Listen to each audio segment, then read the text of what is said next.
Hi, I'm Holly Iddle, and we're here with three artists in OH+5 Contemporary Art of Our Region at the Dairy Barn Art Center in Athens, Ohio. Today, we're speaking with Laurel Izard, Natalie Condrac, and Maude Wallace Haeger. Hi, good morning, good afternoon. Laurel, could you please introduce yourself?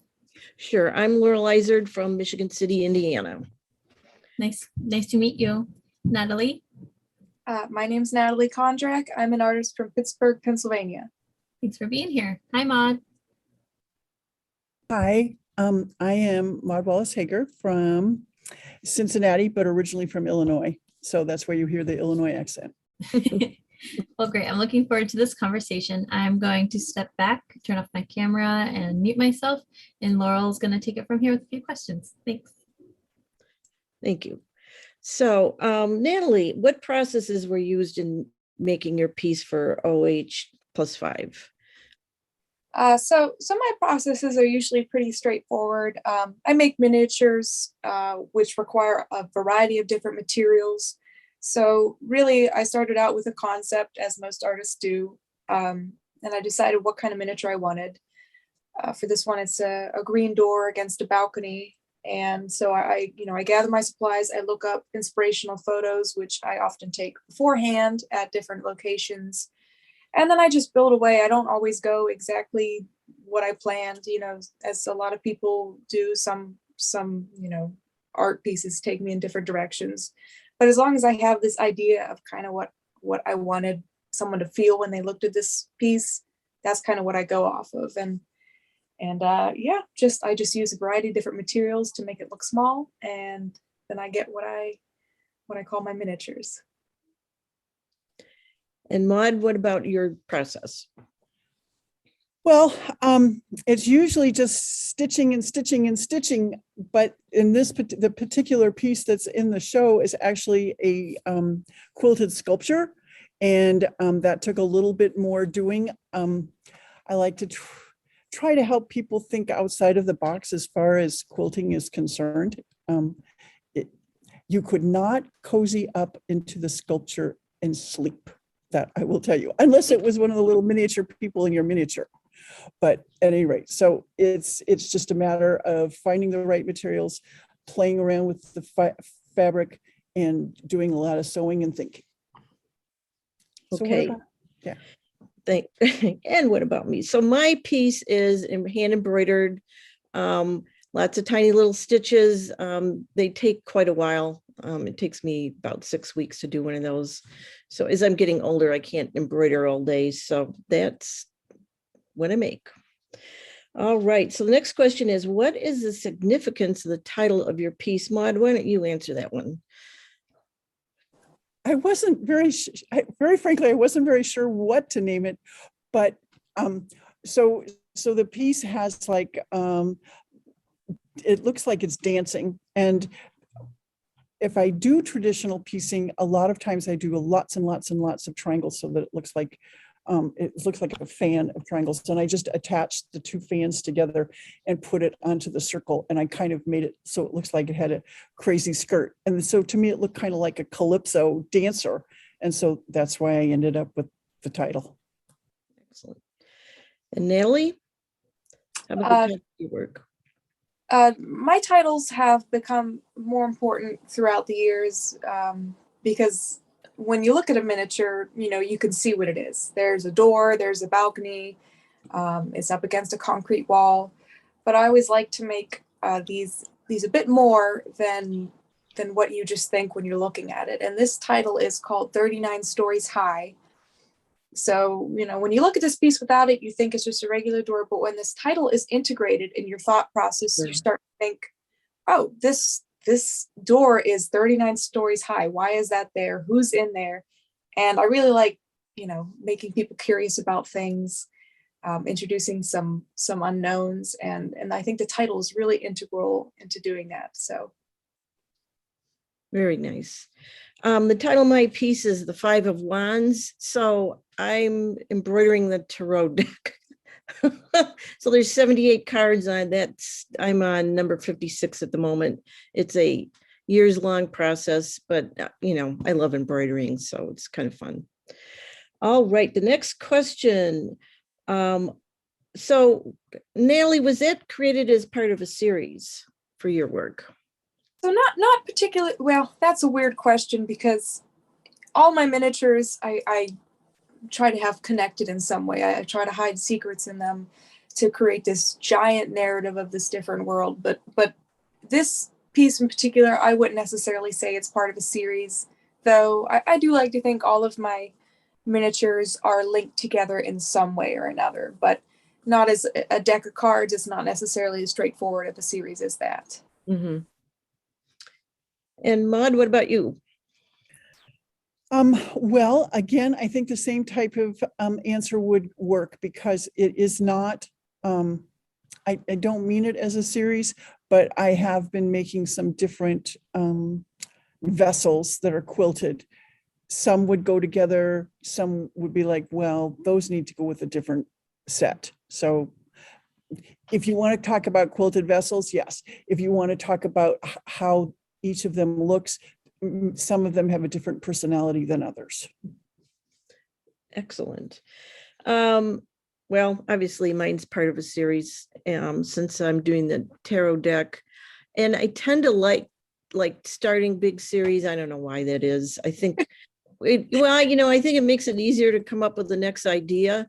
Sometimes I feel like I need to rein my concepts in a little bit. So it gives me sort of a format to follow. Laurel, how long does it take you to make one of those? Just one card? Just one card. Now I can't embroider all day. So I probably takes about 4 to 6 weeks embroidering like an hour and a half a day. Okay. So it takes a while. I mean, I make quilts and they take, about the same amount of time, even though they're, huge. So it'll be pretty cool. Tarot card project is finished. That'll be quite a work. Oh, I'll have a party. I have it on display together, I'm assuming, unless you're selling them. Well, I've sold some of them. Yeah. Okay. That's okay. That's still going to be very cool. Thank you. And so while you're here, why don't you tell me where you find inspiration? I find inspiration in a lot of places. My studio is a mess, but that's because I collect a lot of stuff. I like to have representation in front of me. I like to feel in the environment. So really, I spend every week, I go out, I do metal detecting, I scavenge, I go to abandoned locations and take photos. I regularly go to thrift stores and reuse stores and just collect the furniture that I often resell or use in some booths I have to display and kind of make installation pieces where I can sell stuff, but I can also make rooms as I wish. So that's a big part of inspiration. I also listen to a lot of scary stories, probably way too much. Scary movies. I listen to a lot of true crime. And then I lay awake at night, probably a couple hours, just finding inspiration from my own thoughts. So I don't know if that's a good thing or bad thing, but I would say that's where I get a lot of it. Maude? Trying to get my unmute button, hoping everything in school is going to be quiet for a minute. Okay. Well, okay. So inspiration, the cloth itself, a lot of times, and you said that you made quilts too. And I always tease around and say, the cloth speaks to me. And so sometimes I'll start a quilt and it says, you don't want to do it this way. You want to do it this way. And it's like, okay. So it definitely has a mind of its own, even though it's a flat piece of cloth, fabric, whatever you want to call it. But I think a lot of nature, my father was an art professor, but he was also a naturalist. So, I was tromping around in the woods at a young age. And color, I love color. And recently, because of where I'm teaching, 95 to 99% of the students I have in my classes are African American. So I have been studying really hard about African American quilters and their inspirations, etc. And Faith Ringgold especially talks about story quilts. And so I've been kind of getting into doing that as well, so that, I've got the family or the whatever, and I've got the story to go with what is going on. Have you ever seen the North American quilting? The Indians, the natives. Yes, Those are yes, yes. Beautiful. Susan Hudson is the one that I made the kids. I have to put all the little videos on Edpuzzle because we had to keep them from going to the YouTubes, because otherwise we would never have an audience listening to us. But at any rate, and I did Susan Hudson, and yes, she has story quilts as well with all of the things from the ledger quilts. Yeah, it's cool to see textiles from around the world, how different they are and how integral they are in culture that we might not realize, because when we study art, most people think paintings. Yes. But they're missing out on a lot of things there. Well, luckily, I think a lot of that is changing. I mean, just think of Bisa Butler, I mean, she's, So I, like Natalie, collect stuff. And so, just having it sitting there and being able to look at it just is very inspiring. I mean, sometimes I have to have things that I touch, but, like sit in a big table with stuff all over it because I need it. And then I look at a lot of artwork. I mean, I, create board after board on Pinterest because it's a way of kind of making my own art books. And I look at medieval illustrations and pulp fiction art and comic books and, just any, I love looking at art. And so, but my work itself is, I just let it flow out of my subconscious mind and my imagination. So I like kind of created a deliberate process to do that. So when I was teaching it, I have to go to meetings. I'm sure Maude can relate to this. And I mean, most of it had nothing to do with me. So I started doodling and I thought, well, wonder if I just really let these doodles go and just let them start talking to me. And so I did. And the only rule was I couldn't judge what I was drawing. And so I would just fill pages after pages of these characters and then, putting them in situations and their own, plants and animals and everything. And so, I just allowed my imagination sort of take all the stuff I've looked at and put it together and, come out my pen. So it's Maude's turn to ask questions. Okay, well, then let me get to business here. I brought my personal computer, but I also have my school one, and I put the questions up so that I kind of know what I was trying to do. So it says here that I kind of need to ask you about what you are currently creating. So, ladies, what are you currently creating? Laurel, go ahead. Okay, so I currently am taking mid-century baby quilts and blankets, and I'm embroidering on top of them. So I just did one and it had the 3 little kittens who found their mittens. And so I embroidered black ray guns on top of it. And then the next one I did had clowns embroidered on it.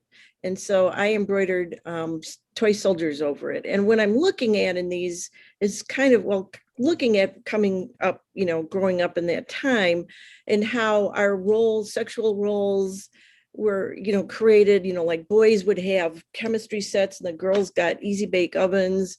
And, and then there's like all these little soft, cute baby things. And then, then the boys are getting ray guns and, I'm seeing ads for teacher 9-year-old, right? So give him a rifle when he's 9 years old. I'm like, okay. So, it's like the contrast between, sort of like our,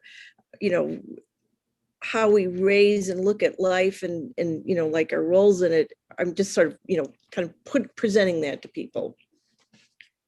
I think that sounds very interesting. That is pretty cool.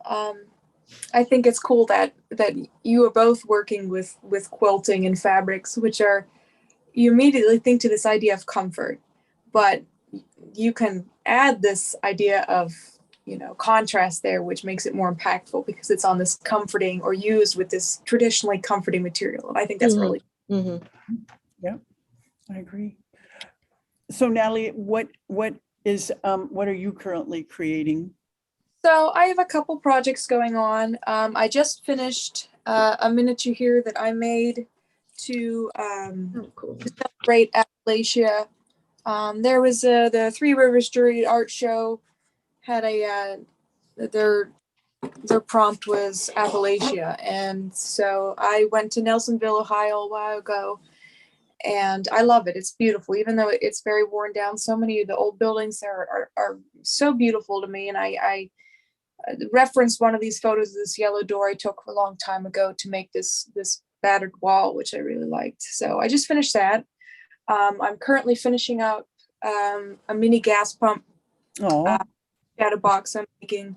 This is for an invitational, actually, at the Majestic Galleries near Athens, where I have to use the pigments used by or made by John Sabra and his team from the acid mine drainage. So that's gonna be cool. And then right now I have a giant old sink in my car because I'm making an installation at one of my booths. Definitely freaks people out when they go past my car, and when I'm at work, I will just say that because I always have old furniture and crap in there. But yeah, I'm working small and big scale right now. What about you? Well, I obviously I spend a lot of time during the school day and school week working on helping all the mistakes be unmistakes. So this is probably one of the tools that I use a lot. It's a take out the threader because they look at me like, what do you mean I didn't sew them the right way? It's like, well, it's not that hard. You put the two pieces together and the pretty side is on the inside, and then you sew the 1/4-inch seam, and they do not want to do that. It's real. You think that concept, to me, that concept of like, oh my gosh, you just put the two pieces of cloth together so that the pretty part is in the middle. But I like it that way.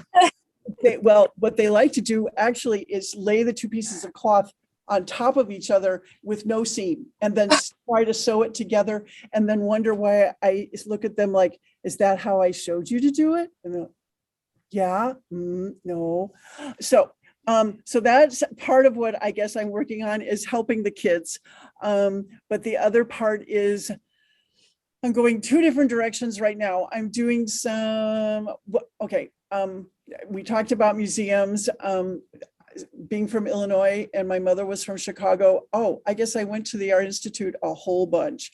I used to have walls of paintings memorized as to where they are. They've moved them around now, but I used to be able to tell you exactly every single painting and where it was supposed to be in the room. The thing is, though, that although I am not an impressionist, I kind of think it's impressionism that's more modern, maybe. And some of the pieces are maybe like pixels, so that the pieces of color are bigger, because I've taken material, sewn it together, and then cut it up again, and then sewn it together again, and moved pieces around. So I'm kind of making an abstract, we could call it abstract impressionism. That would work. So that's fun. And then obviously the story quilts, I'm trying to work on. I've got a whole huge set about my family in my head. And I have at times, in fact, the last time I was in OH+5, I entered a piece called A House Divided. And it was very political. And so I do have my little political bent sometimes as well. So there we go. All right. So, Laurel, what do you think or hope is evoked in the viewer when they see your artwork? Well, I want to make people think. I think with my tarot cards, I think just to kind of like, I like to create the idea of like, use your imagination, giving people permission to just create. I also like to sort of, obviously my quilts I just described are sort of challenging people, and I didn't show this, but I also do pieces with endangered animals on it. So just to like keep reminding you that, they're endangered. I like putting them on the quilts because it's like, again, we mentioned this earlier in the conversation that quilts evoke feelings of comfort and safety and home. And yet, you know, a lot of these animals are very, very endangered. And also when a lot of the quilts I use are were created, I use, you know, almost always use vintage quilt tops. You know, these animals weren't endangered. So, you know, things are speeding up, you know, in terms of that. And, you know, we need to really all have that in the front of our minds. I agree. Okay. And what about you, Natalie? What do you think is or hope is evoked in the viewer when they look at your work?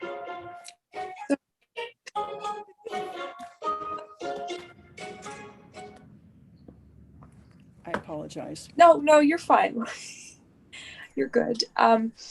So I think with all my work, I really like to bring out this awareness to my viewers. A bit of a fun awareness of but also a warning of the world around us. We're surrounded by the unknown, which we all know, but I don't know if people realize how close it is. You know, we walk on the streets, we're walking past dozens and dozens of rooms and windows, and usually we look at those and we're comforted because our home is behind windows and doors, but there is so much going on, you know, at our neighbors, down the street, in the city that we don't know about. You could live next to someone in an apartment and you could never see them and you could have no idea what's going on inside. And I'm fascinated by this unknown because so many of the possibilities are innocent. They're just normal people, but that's not always the case. There's a lot of sinister things that go out in the world. There's a lot of things that we probably wouldn't even know is real going on in the world. There's some frightening things. There's some fantastical things. So I really like the viewer to, when they look at my miniatures, to wonder what's going on in there and what's going on around me. And, you know, I don't just want to scare people, even though I love, you know, doing stuff like that. But, you know, I want people to think fun too. There's, you know, I believe in ghosts. I believe in Bigfoot. I believe in aliens. I believe in all that stuff. There's a lot of things in the world that we don't know about. If you're skeptical, look up the missing 411 cases. There is so much in this world that we have no idea about. Frightening, awesome things. And I just want to capture that curiosity, that foundation for questioning in my work. And it's, I love creating pieces where you can actually look inside them. But when I can't, like the piece that's in the show right now, I love letting the visitors wonder and question and what's going on there? Why is it here? Why does it look this way? So yeah, I really hope to bring out that curiosity. Doesn't matter how old you are. I think curiosity and imagination and speculating is going to be something that we should all enjoy in our life.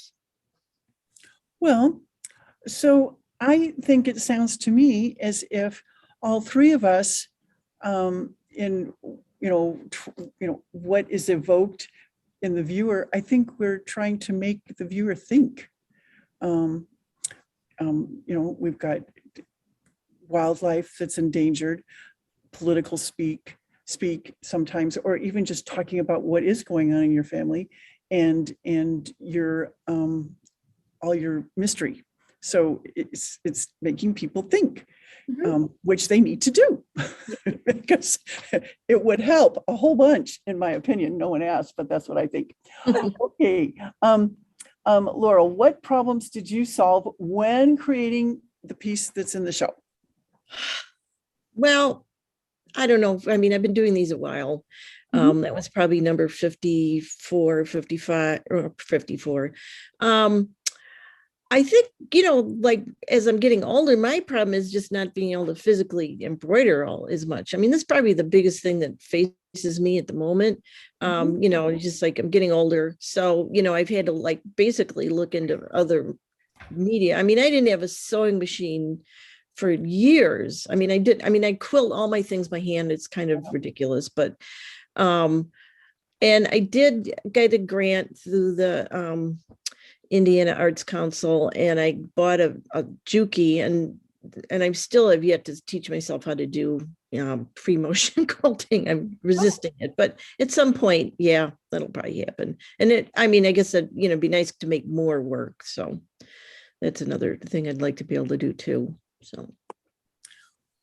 Well, I'm going to break in and just say I totally understand with the embroidery because I grew up embroidering. I have a whole huge king size quilt, and every single square was designed and embroidered by me.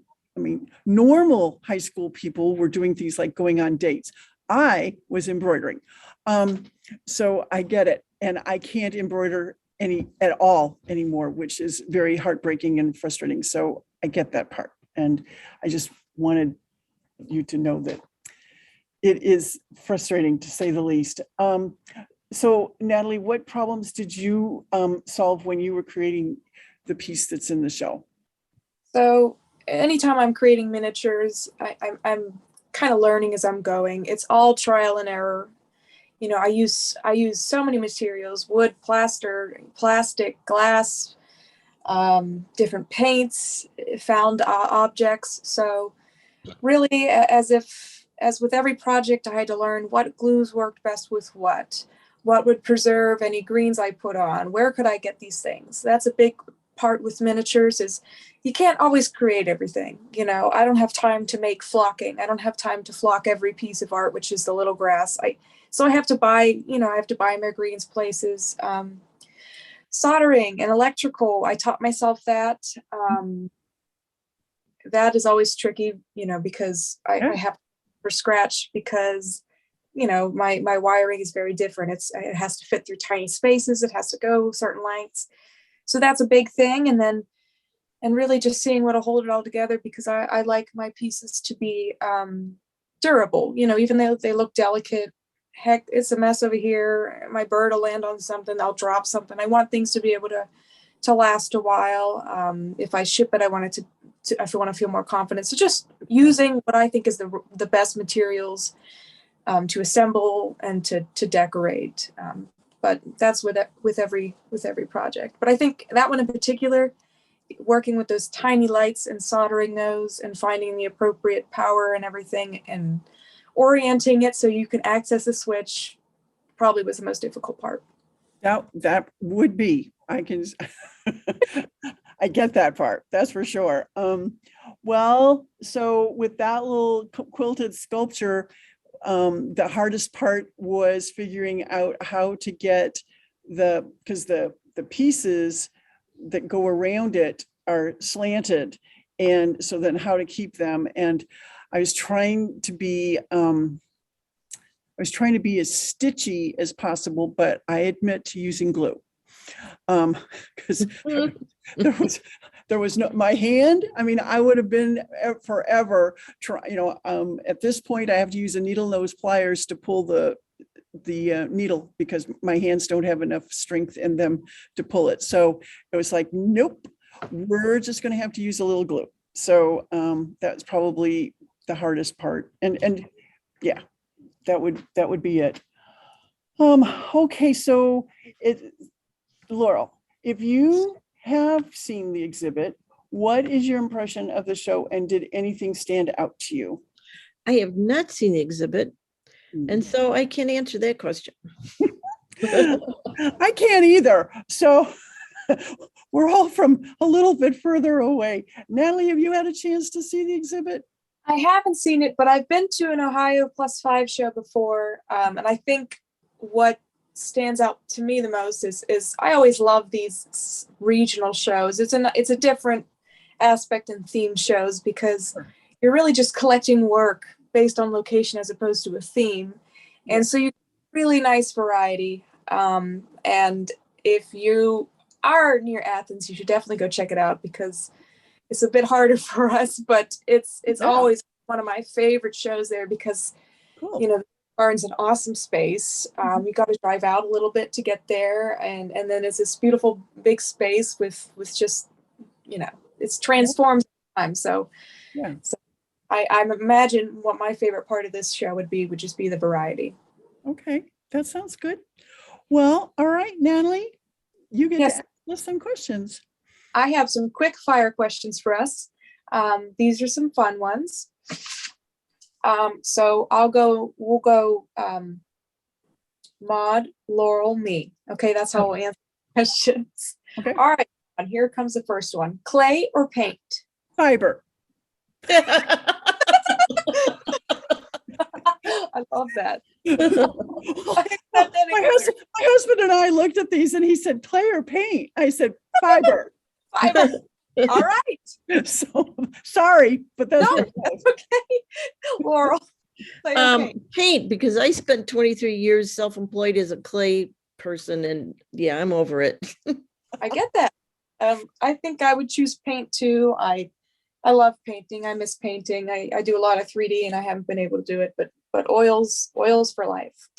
Oils are gorgeous. All right. Maude, visit a gallery or visit a museum? Yeah. I think I would go with museums. That's all right. Yep. I would. All right, Laurel. Gallery. Well, I work in a gallery or art center, so I would go to a museum. That's all right. I think I would too, because even though we're artists, I don't always want to look at art. I want to go look at the dinosaurs. I want to go look at the history. I want to go look at everything else, I guess. Okay. All right, Maude. Yeah. Morning studio time or morning hike? Morning studio time. The cats get me up at 3 o'clock in the morning. Go. And it's nice and quiet, even though it's only my husband and myself. Basically, we do now have our 13-year-old granddaughter because we didn't have enough with the first 5. So of our own kids. So at any rate, but when it's super, super quiet, I want to work. All right. Laurel. A day is not complete unless I get my hour or so of stitching in the morning. It's like sacred time. I get that. I was going to say I love hiking, but I would feel more comfortable hiking in the afternoon if I knew I had my studio time in the morning. I'd feel more accomplished and I could give myself permission to relax. Yeah. So I get it. All right. Maude, traditional materials or alternative materials?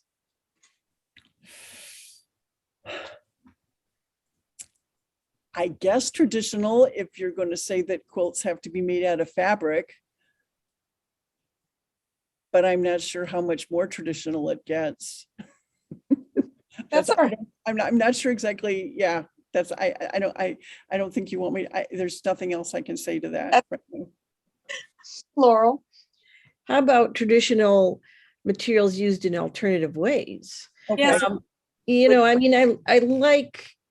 I like alternative materials. I just tend to go to the traditional, like oil paints and, fibers and stuff, but definitely I'm using them differently. That's a good answer. Yeah. I think I use a lot of traditional materials, but I also use a lot of found objects. So it would have to be a mix. So, okay. Maude, sun or moon? Probably moon, because I have been a night owl most of my life. So okay. Yeah, probably. That's okay. Laurel, sun. I think I identify more with the mystery of the moon. So yeah, moon. I think I like the mystery of the moon, but I think I require the sun. So I'm going to say sun. Okay. That's okay. It has to be different. All right. Final question here. Maude, music or podcast? Silence. All right. Laurel, music or podcast? Music and YouTube videos. There you go. I think sometimes I listen to music and sometimes I listen to my scary stories. More scary stories music, but yeah. No, I watch a lot of scary stories, so I hear you. There you go. All right, Holly. Here I am. That was great. There was a lot of connecting threads, pun intended, through your conversations. That was good. I like that. was nice to listen in on. Did the three of you know each other or know of each other's work before this? Nope. You just No. met randomly? It What? was random. It was random perfectness. Yeah, really. Well, thank you all for joining us today. This has been an artist talk with three artists featured in OH+5 Contemporary Art of Our Region, featured at the Dairy Barn Art Center now through March 13th, 2022. You can find more information at dairybarn.org. Thank you. Have a good afternoon.